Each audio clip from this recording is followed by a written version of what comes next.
Hello viewers and welcome back to another video. Today we're going to be taking a look at one of my old video cameras, the Canon VC-20 from 1983.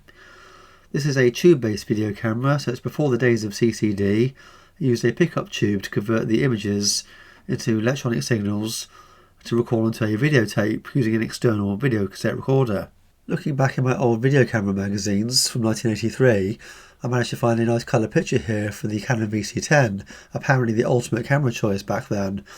The cheapest price I could find it for was about £680. Regular price was $799 along with the VC-20.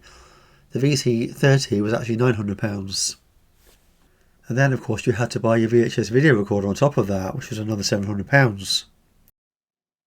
Whilst doing some research for this video, I stumbled across a Canon website showing the history of Canon's products over the years. You forget just how long this company's been going for actually, it's over 80 years apparently.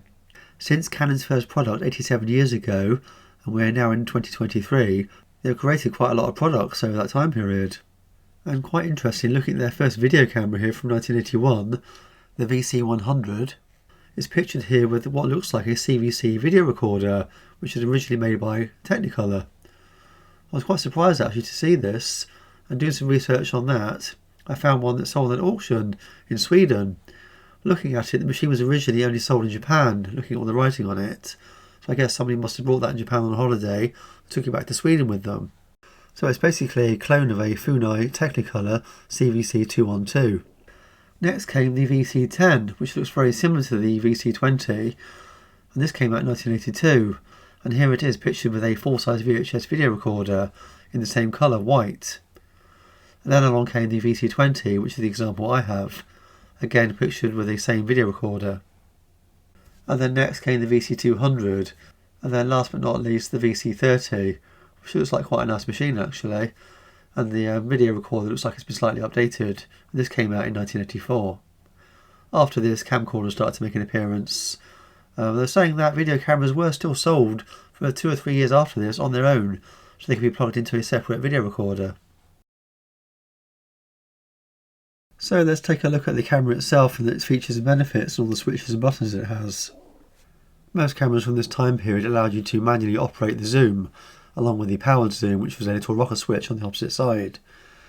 Also you had a manual and auto iris. You can open the iris up completely manually or close it down, or set it to automatic. Also you had a auto white balance switch, along with manual focus or auto, or one push auto. And along the bottom there you have VCR controls. This came along on the later cameras, the earlier ones didn't have this, so you could actually operate the video cassette recorder from the camera itself. I believe there was an optional character generator for this as well, which plugged into the remote socket on the front there. And this panel that controls the video recorder also doubled up as a control to work with the title generator. On the front there you can adjust the hues for blue and red, and you have a fade button. And under that cap there is the remote socket. And just above there would have been a knob to adjust the speed of the zoom. On the front there you can just about make out the autofocus window. Just under the lens, and then you've got the receiver or sender above the lens. And around the back of the camera you have the power button and standby. Standby mode basically keeps the camera partly powered up, but doesn't use up as much power. And then you have a reverse switch, which turns the picture to negative to positive. And on the right side of the camera you have the record start stop button and the powered zoom, along with a headphone socket and a mic socket. One of my favourite parts of this camera is the telescopic extended microphone. Unfortunately this one here is missing its foam. These do often perish at this age. Sadly my example here is not working correctly. While I do get an image in the viewfinder, there's nothing actually coming through the lens. It will play back a signal through the viewfinder, but the pickup tube doesn't seem to be working. It could just be some faulty capacitors, or it could be a faulty pickup tube. So I thought it'd be fun to have a quick look inside to see what's inside of one of these cameras, and to see just how packed they are. They have quite a lot of components. So next up I'll just do a quick look inside so you can see how they operate.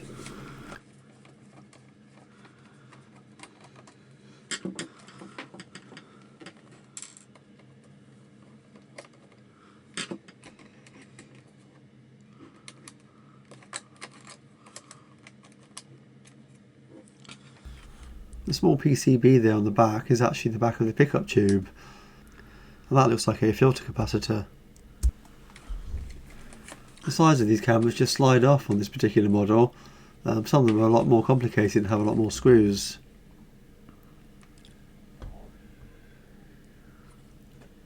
Normally there's just a couple of screws to undo, and the PCB is usually hinged down from the bottom.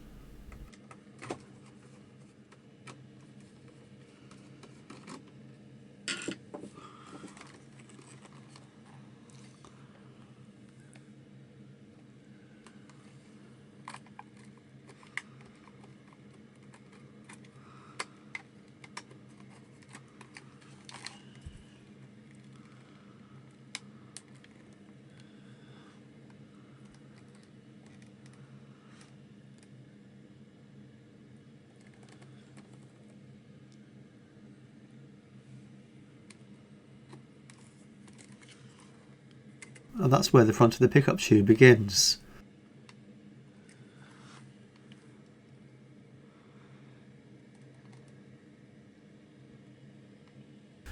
As you can see, there's quite a lot of shielding in there. If I had a spare pickup tube, or a camera that I knew was working, I would probably try swapping the tube out to see if that was a fault. To go through testing all those other components would take quite some time. Sometimes you can see leaking capacitors, but as you can see, these PCBs are quite densely populated, and there's another one on the other side yet.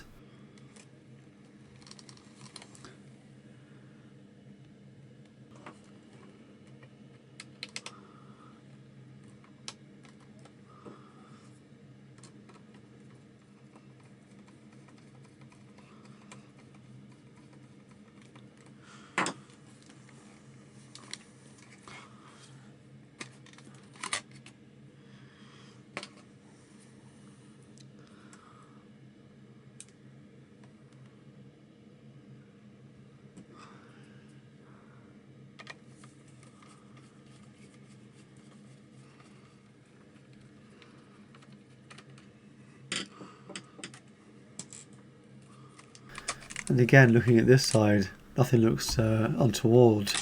In fact, it's very clean inside this camera. I'm quite surprised.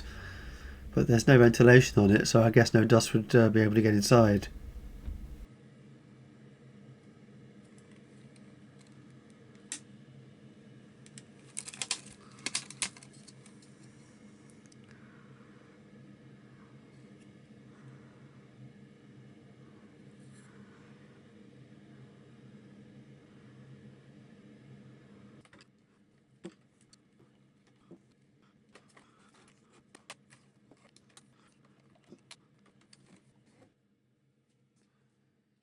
So there you have it, the Canon VC-20 colour video camera, tube-based camera from 1983. Like I mentioned before, these cameras on their own were still made for a few years after camcorders came out. I think the prices probably came down quite a lot, and they were quite popular in schools and colleges. Well, I hope you enjoyed watching that with me. As always, thanks for watching. Until the next video, I'll be seeing you. And if you did enjoy watching this video, you may want to take a look at some of my other videos on similar themes. I'm always buying something on eBay, some old piece of technology, and trying to repair it. And as always, don't forget to like, subscribe and share. Thanks for watching.